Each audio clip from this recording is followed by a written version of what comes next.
L'arquitecte americà ja era conegut per les seves formes estranyes i deconstruïdes, però amb el Museu de Bilbao construirà un edifici a la mesura de les seves ambicions, una escultura monumental d'aparença caòtica i abstracta.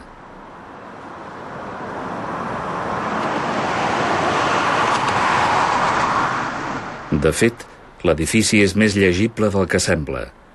Pel costat sud dialoga amb la ciutat. La pedra, els angles rectes, les finestres en filera. Pel costat nord juga amb l'aigua, les ondulacions, les formes fluides.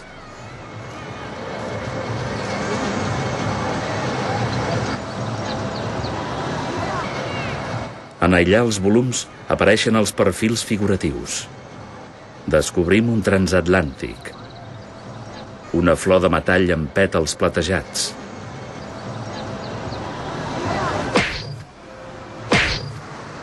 O, fins i tot, un peix amb el cap i la cua tallats.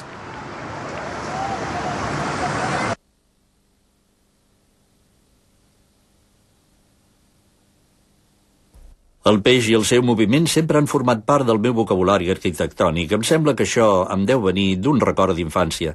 Cada dijous acompanyava la meva àvia al mercat jueu. Allà compràvem una carpa viva. Un cop a casa, la ficàvem a la banyera i jo jugava amb el peix durant tot el dia, fins que la meva àvia la matava per fer-ne mandonguilles.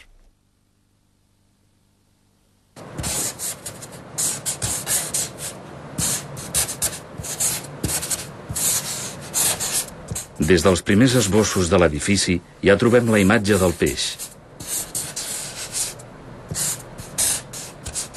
Aquest edifici tan complex de Bilbao va començar amb una escriptura semiautomàtica.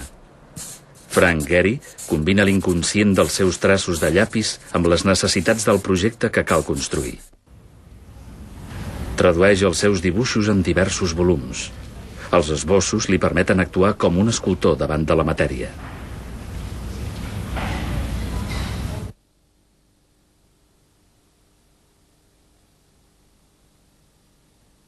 Vaig construint unes maquetes cada cop més grosses, afegint nous elements i noves peces al puzzle. Un cop tinc el començament, quan començo a entreveure una direcció, em poso a examinar les diverses parts més en detall. Les parts, al seu torn, van evolucionant. I després torno a una base de rectangle i de capsa i miro. Després torno a deformar i en un moment determinat m'aturo perquè em fa l'efecte que ja ho tinc.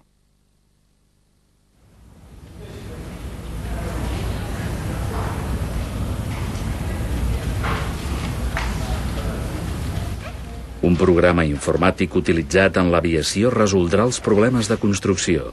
Un tècnic marcarà i digitalitzarà 56.000 punts a la superfície de la maqueta. Les capses de cartró es faran virtuals. El programa permetrà calcular la viabilitat de cada volum de manera racional. Desmitificarà les formes.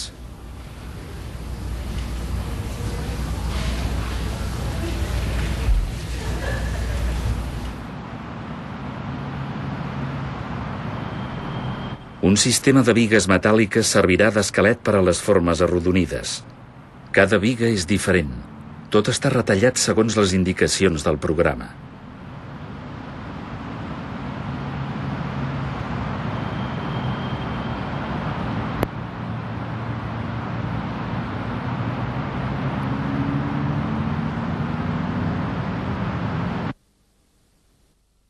L'arquitecte americà ha fet un objecte vell i també ha fet un museu funcional.